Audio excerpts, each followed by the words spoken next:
Alors, je vous ai mis les liens vers les images que j'ai trouvées sur le web. C'est ce qu'il y a dans le dossier lien weblog. Donc, c'est typique du Mac, les weblogs. Quand on clique sur un weblog, ça ouvre dans le navigateur la page. Sur PC, si vous voulez utiliser ça, il va falloir remplacer. Ne le faites pas ici, je vous montre juste.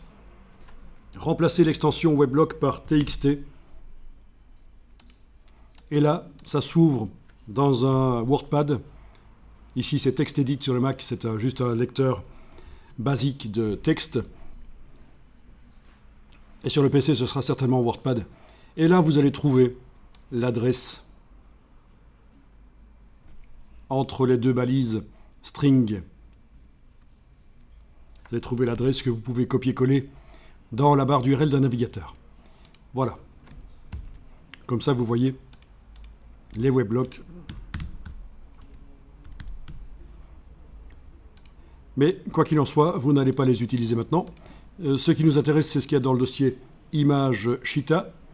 Alors, j'ai téléchargé 4 images JPEG que vous trouvez dans le dossier JPEG. Et il y a un dossier WebP. Alors le WebP, c'est quoi? C'est un nouveau format d'image qu'on trouve sur le web. Et quand vous téléchargez des images du web, elles seront assez souvent en format WebP. Alors le WebP n'est pas lisible par les logiciels Adobe d'origine. Il faut installer un plugin, une extension qui permet de les lire. C'est ce que j'ai fait. Je peux lire du WebP dans Photoshop parce que j'ai installé l'extension WebP.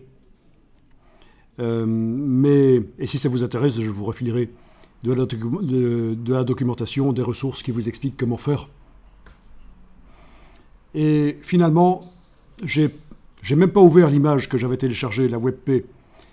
Je n'ai pas ouvert dans Photoshop pour la convertir en JPEG. J'ai juste fait une capture d'écran de l'image qui était affichée dans le navigateur parce que c'est juste des images pour me servir comme modèle.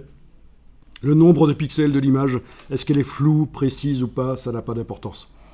Donc finalement, je vais utiliser la capture d'écran en format PNG, PNG. C'est une espèce de JPEG non destructif.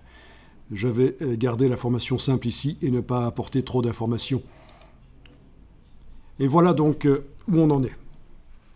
Alors, est-ce que vous avez votre Illustrator qui est lancé? Chez moi, ce n'est pas le cas, je vais le lancer.